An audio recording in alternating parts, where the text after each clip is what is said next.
Voilà pour l'essentiel de l'actualité. On va parler FinTech maintenant, FinTech au Maroc précisément, avec Karim Ghnouni. Vous êtes expert en transformation digitale et en FinTech.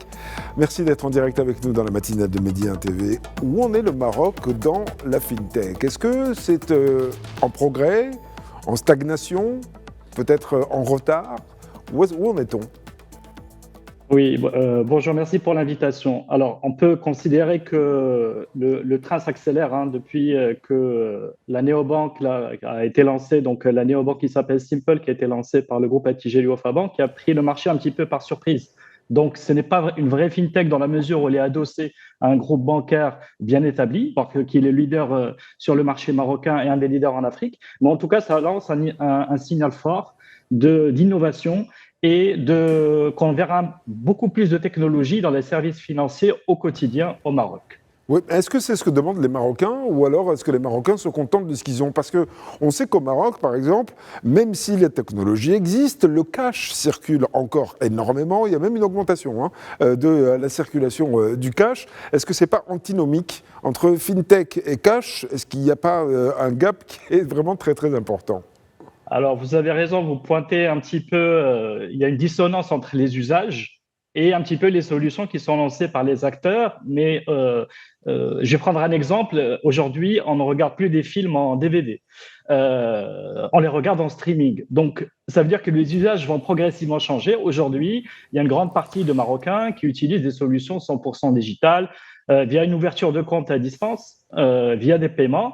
Et donc, pour répondre à votre question, on peut supposer que le marché va aller vers une réduction progressive du cash pour pouvoir lancer de manière beaucoup plus agressive ces offres-là et que les usages vraiment se transforment au Maroc.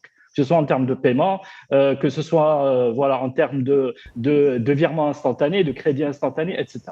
Oui, mais est-ce qu'il faut être à la juste mesure de la FinTech ou alors est-ce qu'il faut être vraiment très en avance? Je vous pose cette question parce que il y en a certains qui, on va le détailler dans quelques secondes, il y en a certains qui développent des solutions qui sont vraiment très très avancées et en même temps, c'est pas sûr que les Marocains y adhèrent et être trop en avance, c'est faire oublier sa technologie. Est-ce que c'est pas un petit peu le dilemme auquel est confronté ou sont confrontés les services bancaires en général, soit FinTech ou pas? Alors, moi, je pense que le marché est en mutation. Vous avez des acteurs très innovants. Vous avez la première néobanque mondiale qui est Revolut, qui souhaite s'implanter au Maroc. Donc ça lance un signal fort qui a un potentiel de conquête sur soit des clients urbanisés, digitaux et qui ont envie de consommer des services financiers de manière tout à fait moderne et profiter d'une tarification qui soit plus attractive, parce que je rappelle que les nouvelles offres, là, c'est sous forme d'abonnement, c'est-à-dire on maîtrise un petit peu la tarification et on paye ce que l'on consomme. Et après, vous avez les acteurs traditionnels de la banque universelle, eux qui doivent se positionner pour suivre ces tendances. Donc voilà, donc pour répondre à votre question, parce que on est sur une mutation qui est progressive. D'abord, on a vu des ouvertures de comptes 100% à distance. On a les usages sur les applications de tout le monde, des applications bancaires. On se déplace de moins en moins en agence pour la plupart des clients. Et je pense que c'est une tendance qui va se confirmer, c'est-à-dire qu'on va vers de plus en plus de digitalisation, que ce soit pour les paiements, que ce soit pour le crédit, que ce soit pour des usages innovants, par exemple le crédit instantané, l'avance sur salaire, le paiement fractionné, etc. Oui, effectivement, parce que les services peuvent être multiples. Mais alors, on va prendre un exemple, si vous le voulez bien, celui de la Banque Populaire, qui a décidé de lancer des cartes virtuelles, des cartes bancaires virtuelles. Alors, vous allez nous expliquer comment ça fonctionne. Et qui a aussi décidé de lancer une carte dite éphémère, qui s'autodétruit après le paiement qui doit être effectué. Si on vous dit, tiens, allez m'acheter, je ne sais pas moi, un vêtement, par exemple, cette carte s'autodétruit après l'achat du dit vêtement. Mais, cela dit, on est quand même, il faut le rappeler, même si, on dépasse un petit peu, disons, le cash, on est quand même dans un pays où on est encore à demander parfois si le commerçant prend la carte bancaire. Est-ce que ça ne va pas trop vite? Tout à fait. Alors, tout à fait. Alors, vous faites le lien entre les effets d'annonce que l'on voit sur le marché, parce que les acteurs sont dans une course à la taille. et à l'innovation. Ça, c'est un signal clair, je crois, qui est lancé par Simple, c'est que tout le monde va vouloir afficher les meilleures prestations et pour pouvoir conquérir donc ce potentiel de clientèle. Pour revenir à votre question sur donc la carte virtuelle, c'est un moyen de paiement sécurisé qui vous permet effectivement au lieu d'utiliser votre carte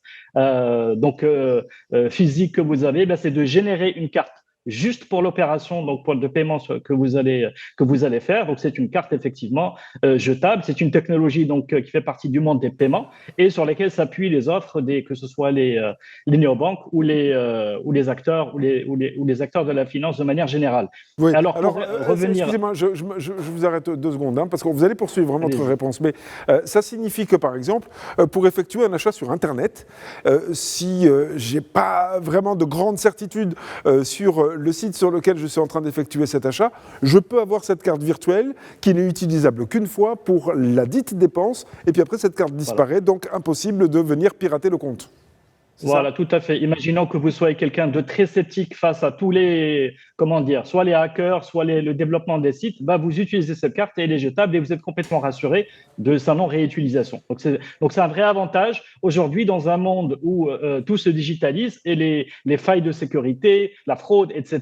On fait face à des risques digitaux et là, pour le coup, on est rassuré par rapport à ces usages. Et pour revenir sur la question de l'acceptation des commerçants que vous pointiez tout à l'heure, effectivement, je pense que le Maroc, en tant que locomotive d'une partie de l'Afrique, doit effectivement franchir le pas pour accélérer tout ce qui va être acceptation des moyens de paiement digitaux auprès des commerçants du quotidien. Ça, c'est très important et c'est ça qui va vraiment répondre à votre question de est-ce qu'on va pouvoir finalement tirer le marché vers des volumes beaucoup plus importants d'usages et de services innovants.